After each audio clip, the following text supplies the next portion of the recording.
According to the myth, Jason and the Argonauts sailed ever eastward, deep into the unknown.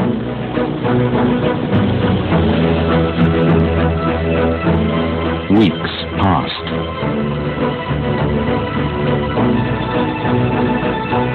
Then finally an impenetrable wall broke their pace.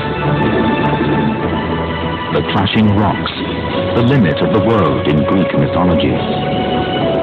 The rocks met face to face with a resounding clash, flinging a great cloud of spray into the air. For every foot the Argo made, she lost 2, as the oars bent like curved bows as the men put out all of their strength. The state of mind of the Argonauts was simply terror. They knew that if they did not successfully pass through the crashing rocks, the ship would be demolished and they would all perish. In the myth, navigating the clashing rocks almost cost the Argonauts their lives. But fate was on their side. Eventually, after a great struggle, the gods sent a divine wind that propelled their ship safely past the danger and into the unknown sea beyond. Entering through the clashing rocks is passing through the gateway to the underworld. So I would say that its importance here is it is the portal toward what is tantamount to the land of the dead. But where in reality could the clashing rocks have been? The Greek scholar Apollonius located them in the Bosphorus Straits in Turkey. This narrow channel cuts the modern-day city of Istanbul in 2, separating Europe from Asia and the Mediterranean from the Black Sea. Tim Severin's attempt to recreate the voyage of the Argo revealed just what the real clashing rocks might have been. Almost uniquely, the Bosphorus has 2 currents, a slow bottom current that flows northward into the Black Sea, and a much faster surface current that flows back down to the Mediterranean. Coupled with that, the prevailing wind comes from the north to the south. And the 2 things that anybody in a rowing boat really dreads is having a headwind and a head current. So the difficult part was actually when you were in the center of the stream, against the wind, against the current, and then you had really had to row like mad. It was very hard work. We just made it.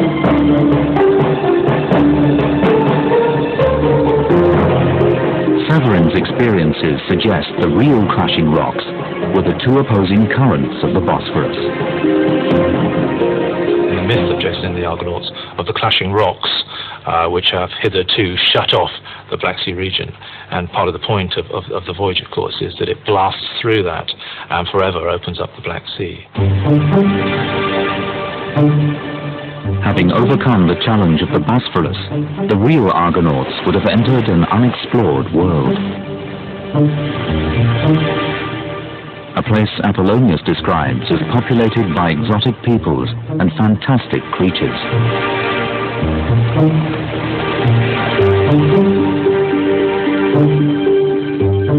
But in the place of numerous mythical encounters, Severin's crew endured months of unrelenting slog along a sparsely populated shore. Their destination was Colchis, land of the magical Golden Fleece. Apollonius claimed Colchis lay on the far eastern shores of the Black Sea, a mountainous land dominated by a mighty river called the Phasis. Scholars believe Colchis was part of Georgia, and that the river Phasis is modern Georgia's Rioni River.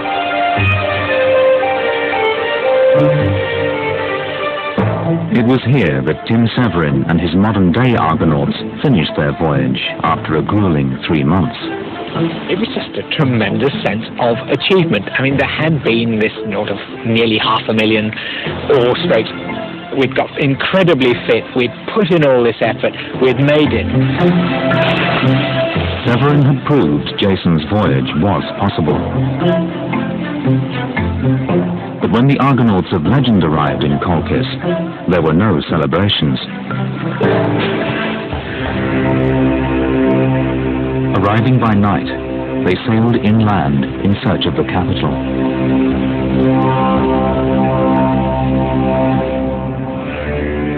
In the myth, the Argonauts cautiously landed their ship close by Aya, capital city of Colchis.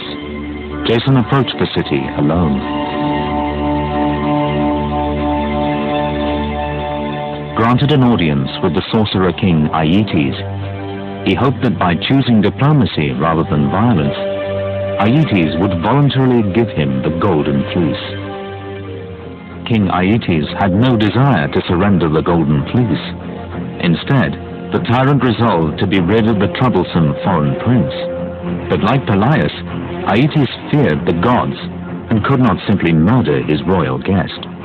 He had welcomed Jason into his home, and as a result of that, they had entered into a guest-host relationship, and for him to have killed Jason outright would also have been an act of impiety. The myth says Aietes devised a trap. He agreed to give Jason the fleece, but only if he survived a series of deadly ordeals. Jason had no choice but to accept. Then his eyes met those of the beautiful Medea, daughter and high priestess of King Aietes. At this point, Jason turns to his other strength, his good looks, and his ability to deal with women. For Medea, it was love at first sight. The entire story of the quest for the Golden Fleece hinges on the moment when Jason and Medea meet. The fact that she falls madly in love with Jason is the key to the entire tale. Medea's love would be the key to Jason's success, but would come at a terrible price for both of them. Could this mythic encounter be based on the real adventures of Bronze Age Greeks who came to Georgia seeking gold? Historians think the ancient kingdom of Colchis occupied most of the western half of modern-day Georgia. Sandwiched between two ranges of mountains, Georgia is a tiny, geographically varied country. But where a lush, untouched land greeted the mythic Argonauts, now lie the ruins of the Soviet Empire. Georgia really stands at a crossroads between Europe and Asia. Western Georgia, ancient Colchis, faces across the Black Sea into Europe, whereas eastern Georgia feeds over into towards Iran. So it's a kind of mix of influences coming in from all those directions. Perched on the Georgian coast beside the Rioni River is the port town of Poti. An ancient settlement, some archaeologists believe that beneath Poti lie the undiscovered ruins of Aietes' city of Aya. The latest archaeological research indicates that 3,500 years ago, the settlement would have been a network of timber forts surrounded by water. An early Colchian city in the wetland of western Georgia would look like, if you like, a water world with little dugout canoes scooting around it. Although archaeological evidence proving a Greek ship reached Georgia in the 14th century BC has yet to be found, there are intriguing finds from several centuries later which support the idea that the Jason voyage could have happened.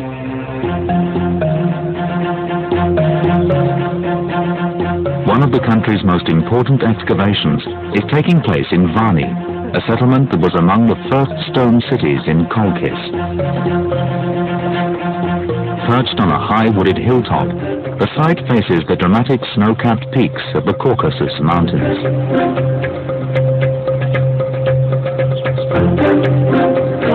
Archaeologists date the foundation of Vani to at least the 8th century BC, 600 years after Jason's voyage. But what they have found suggests surprising links between Colchis and ancient Greece. Because the city of Vani isn't Colchian at all. In fact, it was built by Greek colonists. And the city they built was a classical Greek city. But But what was the motive that attracted Greek colonists to settle in Varni in the 8th century BC? In Varni, many golden items have been found. Just in one grave, we have found more than 1,000 golden items. The gold artifacts of Varni raise a tantalizing question. Did earlier Greeks come here looking for gold?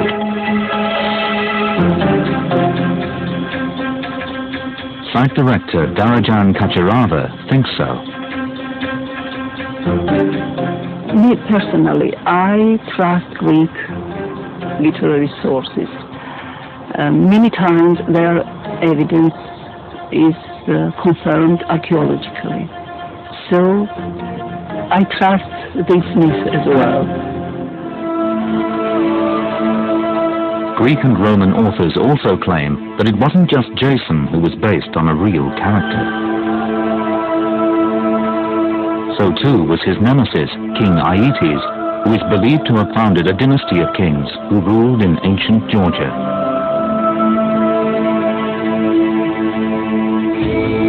In the myth, the despotic Aietes is betrayed by his own daughter, Medea. She secretly met Jason in the dead of night and gave him 2 gifts to help him in the ordeals ahead. A magical oil and a magical stone.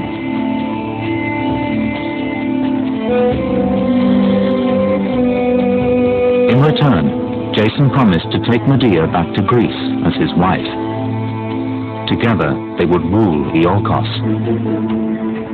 Once again, this promise may hint at the reality behind the myth, and a deal struck between ancient Georgians and ancient Greeks.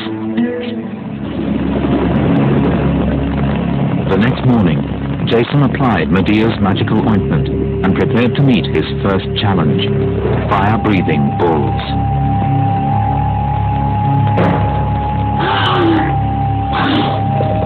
But thanks to the ointment, they could not harm him. King Aietes then ordered Jason to harness the bulls and make them plough the ground. Once again, an epic encounter reflect reality. Σας μας λέει ο Ιάσονα, εκεί μας θα δώσει τη γη, αν κανείς το προσπαθεί να το ερμηνεύσει, ίσως θα μπορούσε να δει νέες τεχνολογίες σχετικά με χαλκουργικές εργασίες. In 1400 BC, plough was the very latest technology, and acquiring one from the Georgians would have been a major triumph for Jason. To his mythical counterpart, the plough is a curse. Ordered to sow dragon's teeth in the ploughed ground, Jason confronts another ordeal. The teeth spouted forth as diabolic foes, the earthborn men. But by casting Medea's magical stone, Jason was saved once more. The earthborn men were annihilated. With the trials completed, Jason expected Aietes to reward him with the golden fleece.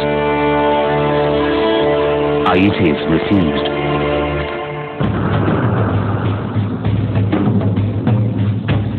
Ashamed of her father's treachery, Medea led Jason to the grotto where the fleece was kept and fiercely guarded. Once again, Jason is saved by Medea's magical powers. The path led them to the sacred wood, but the serpent with his sharpened, sleeping eyes saw them coming. As he writhed, he saw the maiden take her stand, and her sweet voice invoking sleep, the conqueror of the gods, charmed him.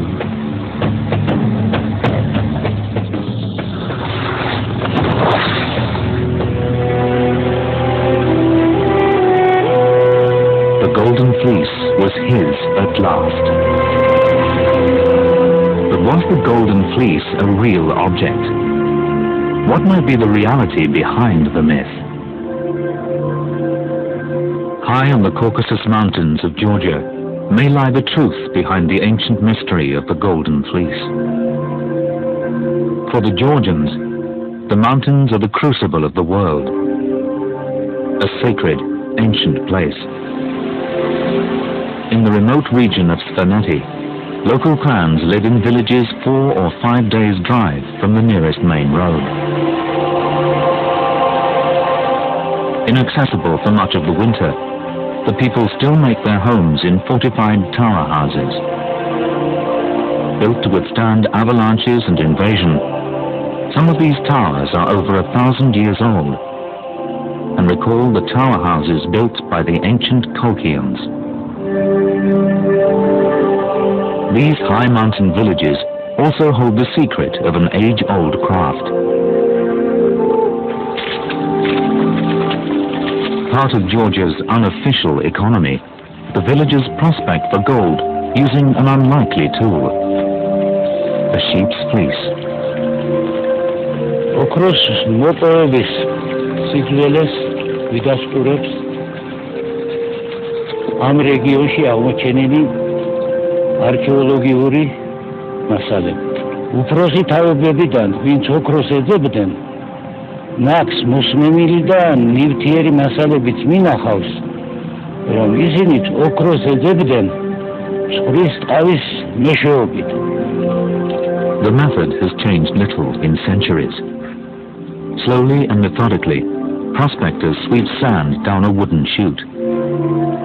As stones and pebbles are filtered back into the stream, tiny particles of grit and gold get trapped in the fibers. Literally, a fleece full of gold.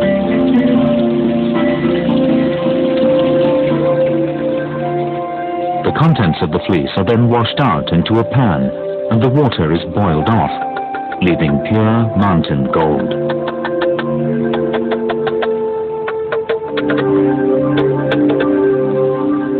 Could the ancient arts of Svanetian gold prospecting finally solve the riddle of the Golden Fleece? We ancient historians and students of mythology often find that it's the locals, the people on the ground, who have the key, who know the one detail that makes a story come alive. And so the fact that in Georgia today, that traditionally sheepskin has been used in prospecting for gold or in the process of refining of gold, this is a fantastic detail that may very well be enlightening about the true story of the Golden Fleece.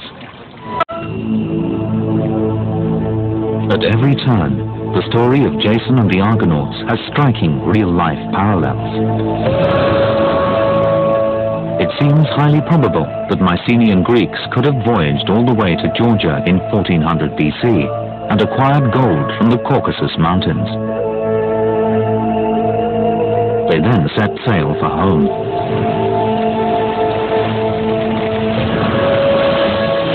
In the myth, the Argonauts were pursued on their homeward voyage by Aeetes' minions. But after many trials and tribulations, Jason and Medea defeat them.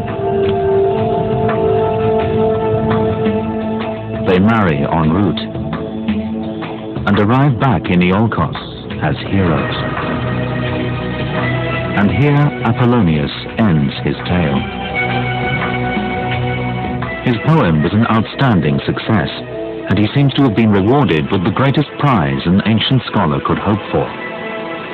He was appointed head of the great library of Alexandria, the foremost center of learning in the ancient world. But amid their acclaim, his Greek audience would have known the way the story ends in older myths and plays. Because despite returning with the Golden Fleece, Pelias refused to surrender the throne. So Medea used her sorcery to murder him.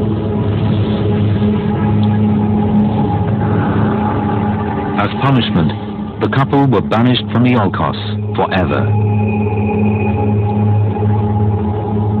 Years later, she brought about Jason's own downfall. Rejected by him for a younger woman and the promise of a new throne, Medea exacted a terrible vengeance. She killed her own children and poisoned Jason's new bride. In some accounts of the voyage of the Argo, Medea becomes a villain. And this, I think, was an inevitable transformation for the Greeks, because Medea has a number of strikes against her. First of all, she is a woman, and she upstages a male in her heroism, and this is something that the Greeks would necessarily feel uneasy about. Second, she is a witch. She uses black magic in order to succeed, and that also makes people uneasy. Third, she's the quintessential foreigner. She comes from an exotic place in the East, and this also makes people uneasy. For all of these reasons, it's almost inevitable that Medea should end up ultimately as a villain. A broken man, Jason vanished without trace. I have to wonder if in some sense there was a fear of representing their heroes as achieving such a high status that it becomes too close to the gods. But could the myth, known to generations of Greeks and Georgians, be based on fact? It seems clear that Iolkos was a real place. Archaeological clues recovered from the site have challenged accepted ideas about the accomplishments of ancient Greek seafarers and lend support to daring modern-day attempts to retrace Jason's route and prove the voyage possible. We're starting to understand just how good the ancient Greeks were at making spectacular voyages, and so there's absolutely no reason to doubt that, in principle, an Argonautic voyage could happen. Jason's distant goal, Colchis, has also proved to be far more than myth. Excavations in Georgia have revealed an ancient culture rich in gold that traded with later Greek colonists. And perhaps the truth of the Golden Fleece lies not in a series of mythic encounters, but in ancient techniques of gold prospecting. Whatever the exact truth, Jason's story remains one of the most influential in all literature. The story of Jason sets the template for the Western tradition of the quest story. Jason is a relatively ordinary person. He is a hero, but he's not a superhero. He doesn't have superhuman qualities. So I think that he's somebody who we can all identify with. There can be no greater testament to the achievements of the earliest Greek sailors than a myth that still endures 3,500 years later.